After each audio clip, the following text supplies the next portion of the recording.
Le meurtre de Marie-Thérèse Bonfanti le 22 mai 1986 à Pontcharra en Isère n'est pas prescrit.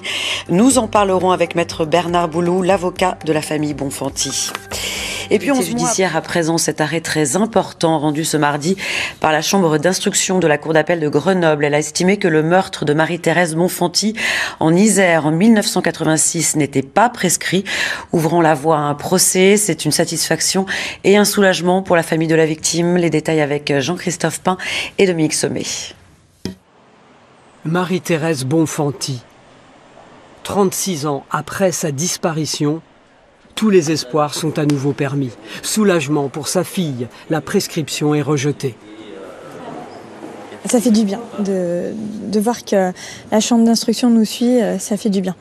Ça nous donne la possibilité de pouvoir aller plus loin et on peut entrevoir une prochaine étape et on espère un procès pour pouvoir rendre la dignité à maman. Depuis mai 2022, Yves Chatin est en détention provisoire. Il a avoué avoir étranglé Marie-Thérèse Bonfanti. En rejetant la prescription, la cour d'appel permet donc au juge d'instruction de poursuivre son enquête. Même après 36 ans, il est là, il doit répondre de ses actes. Vous n'imaginiez pas le voir sortir de prison comme ça? Non. On avait quand même une certaine confiance en la justice. On s'est dit, pour nous, c'était inconcevable qu'il puisse sortir aujourd'hui. La cour d'appel a considéré, comme le demandait la famille, que le crime a été dissimulé, jusqu'aux aveux d'Yves Chatin, jusqu'à la découverte, sur ses indications, des restes de la victime. Pour les juges, la prescription doit donc être calculée à partir de ces dates, c'est-à-dire 2022, et non pas à partir de la disparition en 1986. On a un résultat qui est aujourd'hui énorme et ça va donner beaucoup d'espoir à toutes ces familles qui recherchent leurs proches depuis des années. Et Dieu sait que j'en ai dans mon cabinet.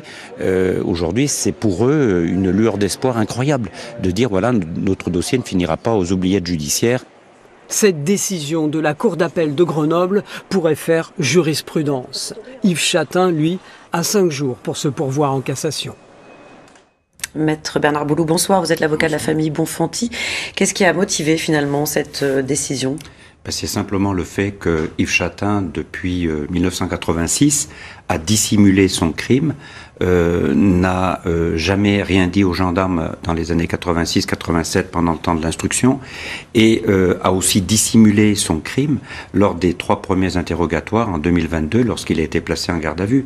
Il n'a craché le morceau, pour reprendre son expression, qu'au 4e interrogatoire parce qu'il y avait des contradictions dans les horaires et puis on a utilisé de nouvelles méthodes, notamment d'interrogatoire avec la présence de gendarmes qui sont spécialisés en matière psychologique, on les appelle les analystes comportementaux, et les gendarmes ont fait un travail extraordinaire à ce niveau-là, et aujourd'hui, la Chambre de l'instruction confirme ce que nous plaidions, à savoir que le fait de dissimuler un crime, ça constitue un fait insurmontable, aussi bien pour le parquet que pour la famille, pour enclencher les poursuites pour meurtre. Parce que normalement, une prescription pour meurtre, c'est combien de temps ? À l'époque, c'était 10 ans à compter de la commission du meurtre. Alors, dans le cas présent, c'était à compter du mois de mai 1986. Il y a eu une instruction qui a repoussé ce délai jusqu'en 98, mais de 98 à 2002, la procédure était prescrite. Donc on l'a dit, sa décision est assez historique, en tout cas elle est très rare. Qu'est-ce qu'elle va changer ? Alors pour moi, elle est unique dans la mesure où dans l'affaire Émile Louis, par exemple, on avait retrouvé un acte qui avait interrompu la prescription, ce qui a pu emmener Émile Louis devant la cour d'assises. Là, il n'y a aucun acte. Donc c'est une première, c'est une décision qui est très courageuse de la part de la Chambre de l'instruction, de la part de la justice, et elle fait honneur à la justice.